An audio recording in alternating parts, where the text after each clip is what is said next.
Essa mulher não morreu. Muito parecida com a história de Enoque, muito parecido com a história do profeta Elias, que eu também preciso esclarecer isso melhor. Mas você conhece a história de uma mulher bíblica impressionante, uma grande justa, muito bondosa, que não morreu? Eu vou te contar de quem eu estou falando. Existiu uma mulher que se chamou Serach, filha de Asher. Jacó, ele teve 12 filhos. Um desses filhos é Asher. No livro de Gênesis, quando se conta a genealogia de Asher, normalmente se conta somente os filhos, mas aqui a gente vê também uma filha. Aparece que Asher tinha uma filha chamada Serach. E qual a história dessa mulher? Essa mulher, desde muito pequena, ela já praticava atos de bondade e ela teve uma ligação muito especial com o seu avô. Quando acontece um episódio dramático e talvez ela salva a vida de Jacó. Exatamente isso, você falando aonde está escrito, eu já vou te contar. A gente sabe que Jacó, ele estava muito triste por causa do seu filho José, que ele pensou que ele estava morto, ele não sabia que, na verdade, os seus filhos tinham vendido José para o Egito. Agora, os irmãos descobrem que José está no Egito. José se revelou para todos os irmãos e eles têm que contar para o Jacó, que já é uma pessoa idosa. E todo mundo está com medo. O que vai acontecer quando a gente contar isso para ele? O susto pode acabar matando o nosso pai. O susto pode acabar matando Jacó. Então, qual foi a estratégia? Eles sabiam que Serach, a neta de Jacó, era muito ligada a ele. O que ela fez? Olha só que sabedoria. Ela tocava a harpa. Ela pegou uma harpa e ela começa a cantar. Ela começa a cantar em hebraico. Od Yosef Chai, o Melech Bemitzrayim, com a seguinte canção. Od Yosef Chai, o Melech Bemitzrayim. Está falando, José está vivo, ele é rei do Egito, ele teve 2 filhos, um chamado Menashe, outro chamado Efraim. Se você vê no hebraico, isso forma até uma rima. Mitzrayim, que é Egito, Menashe e Efraim, os nomes Menassés e Efraim, que a gente conhece, que são os filhos de José. E ela começa a cantar isso como quem não quer nada. E Jacó, ele começa a perceber que tem alguma coisa estranha. E ela fala, mas por que ela está cantando? E depois de alguns minutos, entram os filhos de Jacó e falam, pai, é isso mesmo, o José está vivo. E aí ele conseguiu receber a notícia e não aconteceu nada com ele. Por esse motivo, Jacó abençoa a sua neta. Ele entende a bondade gigante que ela fez e ele fala, você de alguma forma salvou minha vida, então eu vou te abençoar com uma vida extraordinariamente abençoada e longa. E a bênção, ela acontece. O que acontece é que o povo de Israel logo depois vai para o Egito. A gente sabe que em algum momento os filhos de Jacó, eles obviamente vêm a falecer até quando chega o novo faraó, já não sabe mais quem é o povo de Israel, começa a escravidão. Algum momento é claro que a gente sabe também que os filhos dos filhos também vão morrer, porque quando a gente fala de Moisés, quando a gente fala das gerações seguintes, as primeiras gerações, ou seja, os filhos de Jacó e os netos já são passado, não Serach. E da onde a gente sabe isso?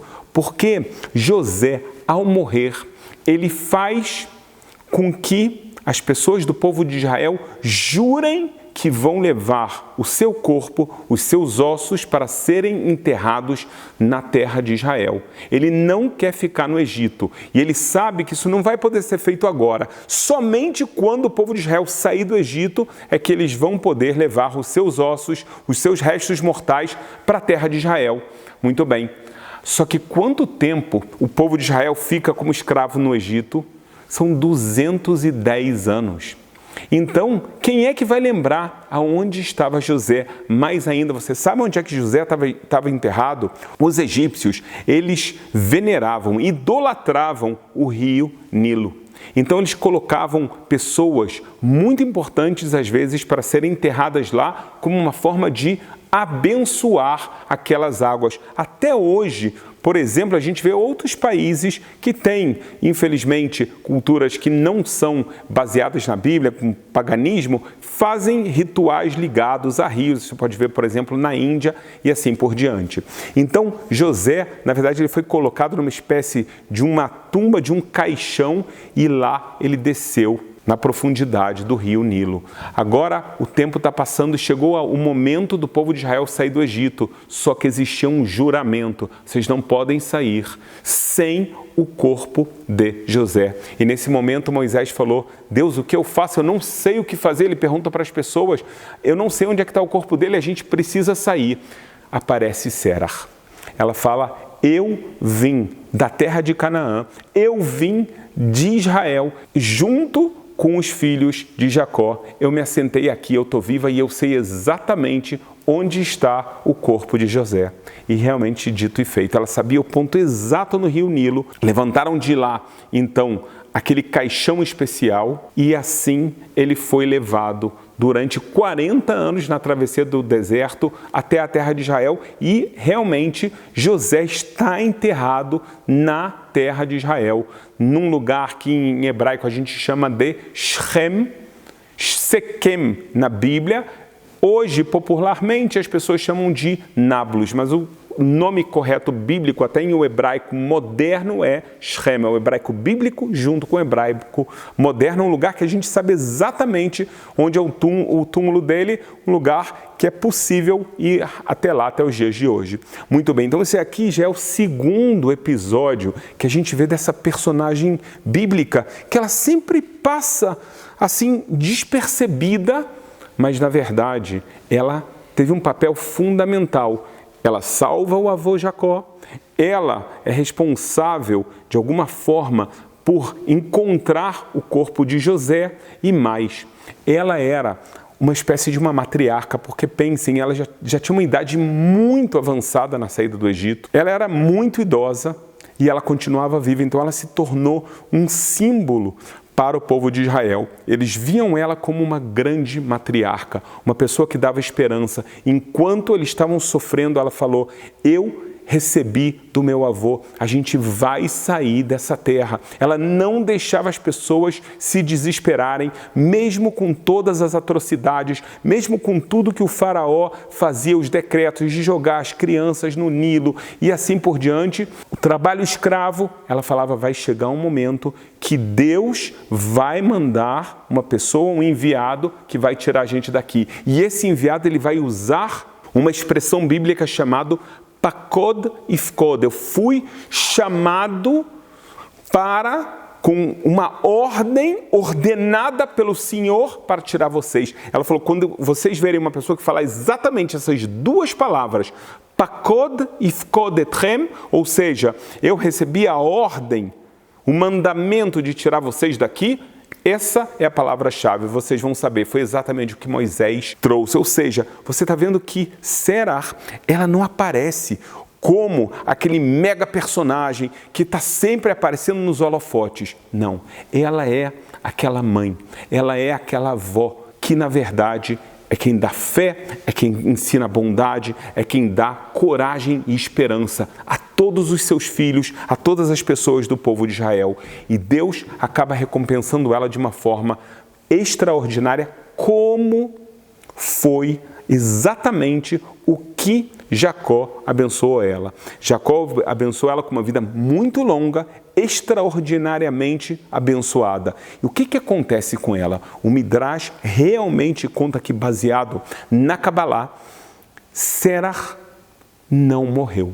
Como assim? Ela está viva até o dia de hoje? Então esse é um conceito que muitas pessoas se confundem ao falar de Enoque, ao falar de Elias e agora também quando a gente fala de Sérar. Vamos tentar entender o que significa isso. Enoque, a Bíblia conta pra gente o quê? Que ele foi retirado desse mundo. Então as pessoas falam: olha só, ele foi retirado, não está escrito que ele morreu. Se ele foi retirado, então ele está vivo, não é verdade? Não é verdade. As pessoas se confundem. Essa é uma visão errada do que a Bíblia está falando. Enoque faleceu. Simplesmente, ele vai morrer de uma forma diferente dos outros seres humanos.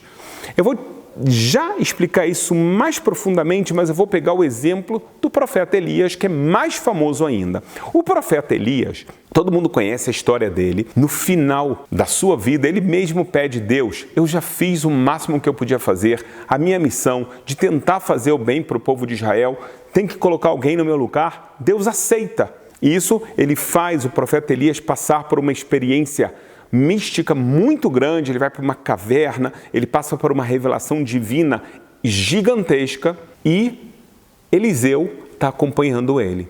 O profeta Elias, de repente, o que acontece com ele? Alá beseará hashamaima. Ele sobe aos céus com uma espécie de uma ventania. Então as pessoas vêm e falam: viu? O profeta Elias não morreu, ele simplesmente subiu aos céus. Mas então significa que ele está andando entre nós, já que ele não morreu, ou ele está andando nos céus? Pessoal, a Bíblia é uma coisa séria e verdadeira. O que significa que ele subiu aos céus através dessa ventania? Significa que Deus retirou ele desse mundo, ou seja, se ele foi retirado desse mundo, quer dizer que ele morreu. Quer dizer que o corpo dele não está mais funcionando. A alma dele está viva, mas aí você tem que me falar: mas calma aí, a alma de outros justos, de todos os justos e justos, também estão vivas. Então qual a diferença? A diferença é o momento do falecimento. Todas as pessoas, no momento do falecimento, elas só morrem porque Deus manda um anjo que é o anjo da morte, Malach Hamavet. E esse anjo é o responsável por tirar a vida das pessoas. Esse anjo é que aparece para toda a humanidade, para todos os seres humanos, no momento que Deus decide. Você não pode cometer um engano também que muitas pessoas têm. O anjo da morte é um ser independente, ele vem, ele faz aquilo que ele quer, ele vai tomar as decisões de forma alguma. Não existe um Satanás independente, não existe um anjo da morte independente, nada disso. Deus cria a luz, Deus cria as trevas. Deus criou as forças positivas e as forças ocultas, negativas desse mundo para que nós tenhamos livre arbítrio. Então, Deus criou o anjo da morte, ou seja, um mecanismo que Deus cria nesse mundo para que as pessoas vão morrer dessa forma. Da mesma forma que Deus cria um anjo com um exército gigantesco de anjos, por exemplo, o anjo Miguel, que ele faz as missões que Deus dá para ele. Deus podia fazer tudo sozinho, mas na sua inteligência superior, ele cria anjos que são emissários de Deus para fazer a sua vontade. Seja algo que é positivo aos nossos olhos, seja algo que seja negativo. Então, esse anjo da morte é ele que aparece na vida de cada pessoa nos últimos momentos, e no momento da sua revelação é que ele coloca, vamos chamar, o elixir da morte dentro da pessoa, dessa forma separando o corpo e a alma. Existem pessoas, um grupo muito limitado. A gente conhece o caso de Enoque, a gente conhece o caso de Elias e agora a gente conhece o caso de Serach. O anjo da morte não pôde atuar nesses casos. Quem atuou de uma forma sobrenatural foi o próprio Criador. O Eterno foi quem tirou a vida dessas pessoas, ou seja, elas saíram desse mundo sem ter a experiência mortal. E isso é o que as pessoas se confundem. Então ele não morreu. Não é verdade. Existe a forma como a pessoa morre e existe o resultado final. O resultado final é que Elias não está nesse mundo, ele está nos mundos superiores, como as outras pessoas que faleceram, e ainda um justo muito grande, estão numa proximidade muito grande do Criador. A mesma coisa acontece com Enoque. Ele é retirado desse mundo, então ele passou por uma experiência muito diferente de todas as outras pessoas. Serach também. Por que isso aconteceu com eles? Cada um deles tem o seu motivo. No caso de Sera, que é o tema aqui do nosso vídeo, você tem que entender.